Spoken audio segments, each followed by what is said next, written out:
Good afternoon, sir. Good ஆஃப்டர்நூன்மா. எப்படி இருக்கீங்க ரெண்டு பேரும்? I am fine, sir. What about you? நல்லா இருக்குமா. குட். சொல்லுங்க. பெங்களூர் ஏர்போர்ட்ல ஜாப் கிடைச்சிருக்கு சார். ரெண்டு பேருக்குமே yes all sir. The best. Thank you sir. English ஓரளவு மேனேஜ் பண்ணிடலாம் சார், பட் ஹிந்தி பேசுறது ரொம்ப கஷ்டமா இருக்கு. ஏன் கஷ்டமா இருக்கு? எதுக்கு கஷ்டமா இருக்கு? ஆக்சுவலாக ஹிந்தி அப்படிங்கிறது ஈஸியான சப்ஜெக்ட் தான். ஸோ ஈஸியான லாங்குவேஜ் தான். சொல்லிக் கொடுக்கும்போது அதை இக்னோர் பண்ணிட்டு கவனிக்காமல் கொடுக்குறீங்க. ஸோ அது ஜாப்புக்குன்னு போகும்போது கஷ்டமாக தான் தெரியும். ஸோ ஈஸி தான். ஒரு நாளைக்கு ஒரு 10 வேர்ட்ஸ் கற்றுக்கிட்டோம் அப்படின்னா வித்தின் 1-2 மந்த்ஸில் we can manage in Hindi. So easy தான். உங்களுக்கு என்ன டவுட்டு, உங்களுக்கு என்ன கஷ்டமாக இருக்குது, ஏதாவது டவுட் இருந்தது அப்படின்னா அங்கே போய் மேனேஜ் பண்ணுறதுக்கு ஏதாவது உனக்கு ஹிந்தியில் தேவைப்படுறது அப்படின்னா யூ கேன் ஆஸ்க்.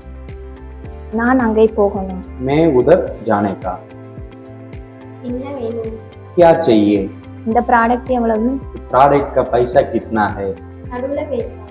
बीच में बात मत करो. எதுவும் கேட்காத. कुछ मत पूछो. அதை கொண்டு வா. वो लेके आ जाओ. நான் போலாமா? मैं जाऊं. இந்த ப்ராடக்ட் எவ்வளவு? प्रोडक्ट का पैसा कितना है?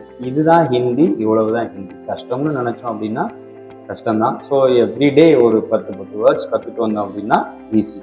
சரிங்களா? வேற எதுவும் doubt? No doubt. So all the best for your future. நல்லா ஒர்க் பண்ணுங்க. சரிங்களா? All the best. Thank you sir.